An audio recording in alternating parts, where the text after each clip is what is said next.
El día que Laura volvió a nuestras vidas no había nada especial en el aire. Era sábado, abril, y yo ya me había resignado a otra tarde sola en casa.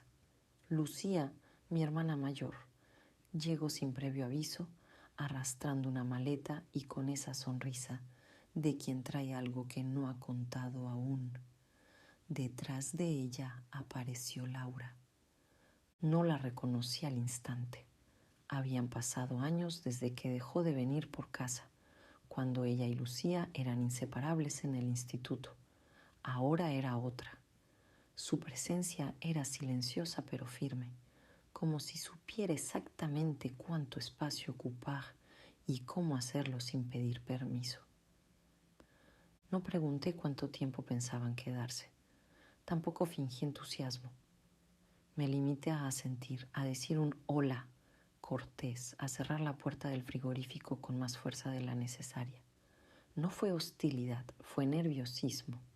Desde el primer segundo, algo en mí se tensó. La escuchaba reír en la cocina con Lucía, como si el tiempo no hubiese pasado. Pero cuando entré a buscar un vaso de agua, Laura se giró.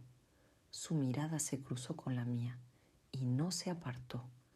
Fue solo un instante, pero me dejó desarmada. No era una mirada casual ni amistosa. Era otra cosa, directa, intensa, casi como si me estuviera leyendo. Volví a mi cuarto y cerré la puerta. Apoyé la espalda contra ella, intentando regular la respiración. No pasa nada, me dije. Está de visita y ya. Pero no podía quitarme de la cabeza esa forma en que me había mirado, como si notara algo que ni yo entendía. Por la noche la tensión solo creció. Cenamos las tres juntas. Laura hablaba con naturalidad, pero sus ojos volvían a mí con frecuencia. No decía nada fuera de lugar, pero su atención me quemaba la piel. Cuando nuestras manos se rozaron al pasar el pan, ella no se retiró al instante, y yo tampoco.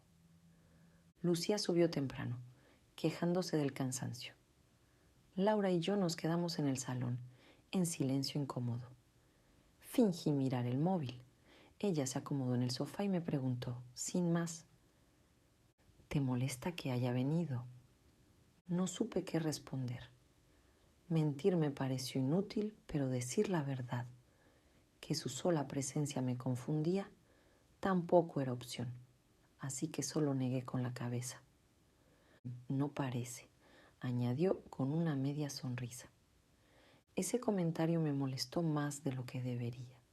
Me levanté con excusa vaga y subí a mi habitación. Pero no podía dormir. Escuchaba sus pasos por el pasillo, el crujir de la madera, la puerta del baño. Todo se sentía demasiado cercano, intenso. Cerca de las 2 de la madrugada, abrí la puerta solo un poco, impulsada por algo que no sabía nombrar. La vi ahí, sentada sola en la cocina, bebiendo algo. Estaba tranquila, ajena, o eso parecía, a la tormenta que había desatado en mí. Me vio, no dijo nada. Yo tampoco, pero no apartamos la vista. Y en ese instante supe que esa visita no sería solo una anécdota, que algo en mi mundo estaba a punto de romperse, aunque aún no supiera por dónde empezaría la grieta. Los días siguientes fueron una especie de prueba silenciosa. Laura seguía comportándose con la misma naturalidad desconcertante, como si nada hubiera ocurrido aquella noche, como si nuestras miradas no hubieran sido demasiado largas, como si no hubiera electricidad en cada pausa compartida.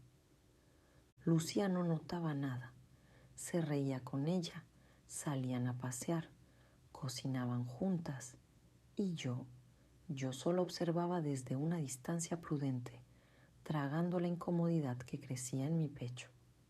Una tarde, mientras Lucía estaba en el supermercado, Laura me encontró en la terraza. Se sentó a mi lado sin pedir permiso. No dijo nada al principio, solo fumaba lentamente, mirando al horizonte como si estuviera buscando respuestas allá lejos. No pareces cómoda conmigo, murmuró al fin. La frase me dolió, no por su contenido, sino por la certeza que traía consigo. No sabía cómo explicarle que su sola presencia me descolocaba, que me hacía sentir vulnerable, no por miedo, sino por deseo. No es eso, dije bajando la mirada. Es complicado. Laura apagó el cigarro. Se giró hacia mí con expresión seria. Complicado por ti o por Lucía. Ese era el problema. Ambas. Lucía era mi hermana. Laura, su vieja amiga. Y yo me estaba enamorando en silencio de alguien que no tenía derecho a mirar así.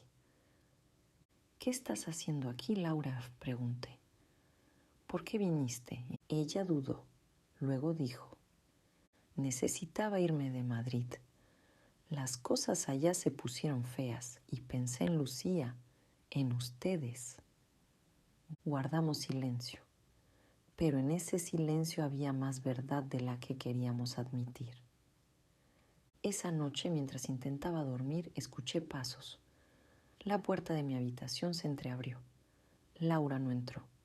Solo se asomó, susurró un ¿puedo? Y yo asentí sin pensarlo. Se sentó en la orilla de mi cama. No me tocó. No se acercó más. Solo me miró, con esa intensidad que me dejaba sin aire. No voy a hacer nada que no quieras, dijo, pero tampoco voy a fingir que no siento lo que siento. Y antes de que pudiera contestar, se levantó y se fue. Esa noche todo se rompió. Había estado evitando estar sola con ella desde que me confesó lo de Nuria. No quería enfrentarme a esa mezcla extraña de deseo y rabia que me provocaba su presencia. Pero el destino no siempre pregunta. Lucía había salido a cenar con unas amigas. Yo pensaba que Laura haría lo mismo, pero se quedó. Cuando bajé a por un vaso de agua, ella ya estaba sentada en la cocina. No hizo ningún gesto, solo me miró. El silencio era espeso, no pude evitarlo. ¿Por qué no te fuiste todavía?, pregunté sin rodeos. Ella bajó la vista y apoyó los codos en la mesa.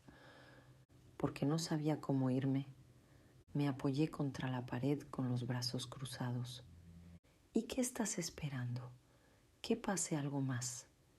¿Que yo vuelva a buscarte? Laura negó con la cabeza lentamente. Number, no quiero más líos, ni contigo ni con Lucía, pero tampoco puedo fingir que no me pasa nada. ¿Y Nuria? Se quedó en silencio unos segundos. Ella me quiere, pero no puede decirlo en voz alta. Me esconde.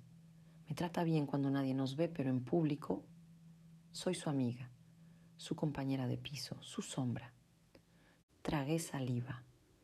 Entendía más de lo que quería admitir.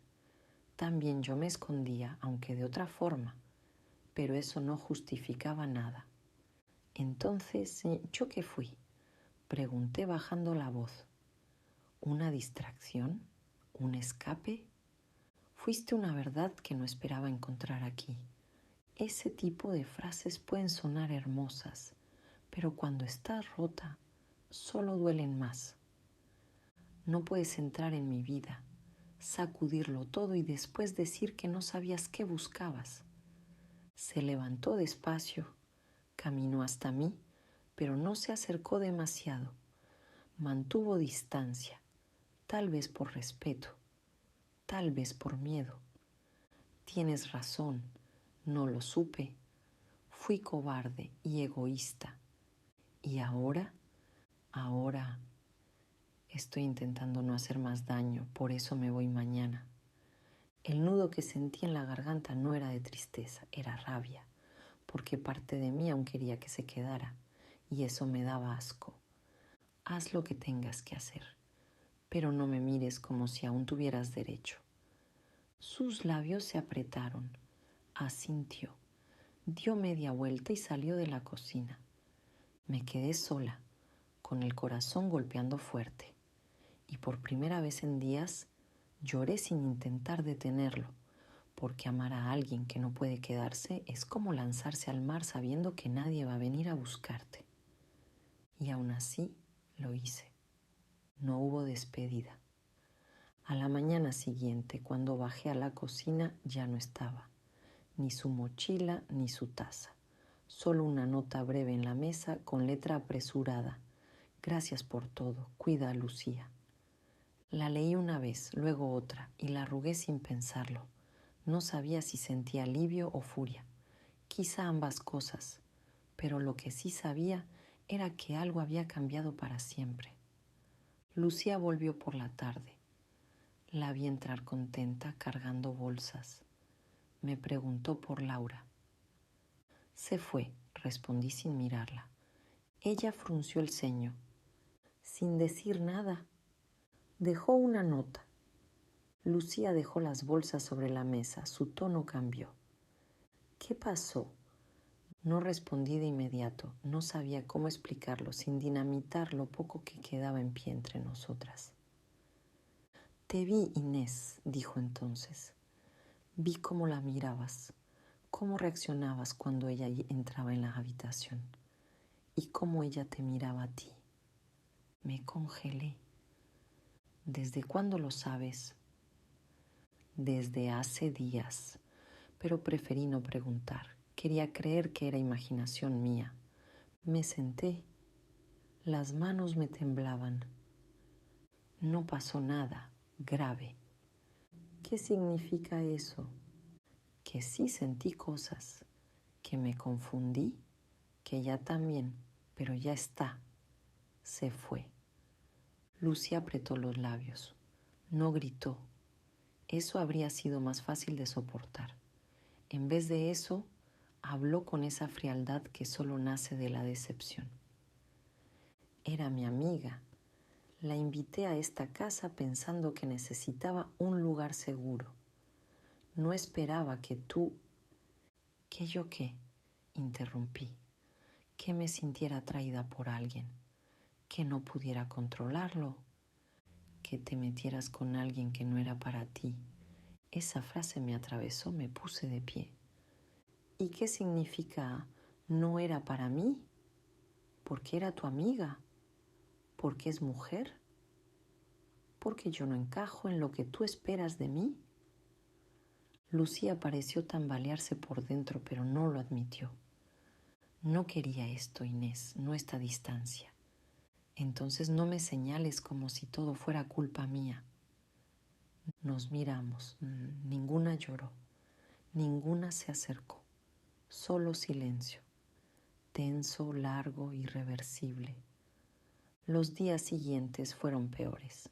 Mi madre notó la tensión, empezó a hacer preguntas. Yo evitaba responder. Lucía se encerraba más en su mundo y yo me aislé. El juicio más cruel no vino con gritos, vino con puertas que ya no se abrían, conversaciones que morían antes de empezar, miradas que evitaban mi rostro. El verdadero castigo fue el vacío. Y Laura nunca volvió a escribir. Nunca recibí un mensaje, ni una llamada, ni siquiera un intento de explicación.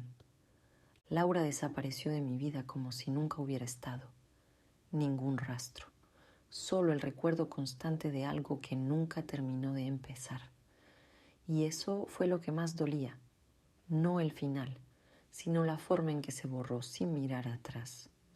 Lucía y yo seguimos viviendo en la misma casa, pero ya no en el mismo espacio. Cada conversación era corta, funcional. No había reproches abiertos, pero el frío entre nosotras era real. Me evitaba y yo aprendí a no buscarla. A veces escuchaba cómo hablaba por teléfono con amigas, riendo como si nada, y me preguntaba si alguna vez pensaba en todo lo que se había roto. Una noche no aguanté más. Entré en su cuarto sin avisar. Se sorprendió, pero no dijo nada. ¿Vamos a seguir así mucho tiempo más? Pregunté. Lucía bajó el móvil. Me miró con una mezcla de cansancio y tristeza. No sé qué decirte, Inés. No sé cómo estar cerca de ti sin recordar lo que pasó. Yo tampoco sé cómo vivir cargando con la culpa todos los días. Pero lo que sentí por Laura no fue un capricho y tampoco fue un plan para herirte. Lo sé, susurró. Hubo un silencio largo. Lo que me dolió, añadió, fue que no me lo dijeras, que lo ocultaras, que me enterara por el aire, por las miradas, porque me daba miedo. De mí, de todos, de ti, de mamá, de la reacción, de lo que significaría admitirlo en voz alta. Lucía suspiró. Y ahora no me da miedo. Me duele, pero no me da miedo. Fue la primera vez que lloramos juntas desde que todo pasó. No resolvimos todo, no nos abrazamos como antes, pero fue un inicio. Días después hablé con mamá, le conté todo, sin rodeos. Me costó, me temblaba la voz, esperaba rechazo, pero lo que encontré fue silencio y luego una frase. Prefiero una hija que no mienta a una hija que finja ser otra persona. No fue un abrazo, no fue aprobación absoluta, pero fue algo. Laura nunca volvió, ni supe más de ella. A veces creo que fue mejor así, porque hay personas que no vienen a quedarse, sino a mostrarte quién eres, y después se van. Yo ya no soy la misma. Empecé a decir las cosas como son, a no disculparme por lo que siento, a dejar de buscar permiso para ser quien soy. Volví a hablar con Lucía con normalidad. A veces todavía hay tensión, pero hemos aprendido a vivir con las cicatrices sin abrirlas todo el tiempo. Empecé a salir con alguien, al principio con cautela, luego con más libertad. No es Laura, no quiero que lo sea, no quiero repetir historias incompletas. Y si algo aprendí de todo esto es que no puedes obligar a nadie a quedarse, pero sí puedes decidir no seguir esperando. Hoy camino más liviana, no por lo que perdí, sino por todo lo que aprendí a soltar.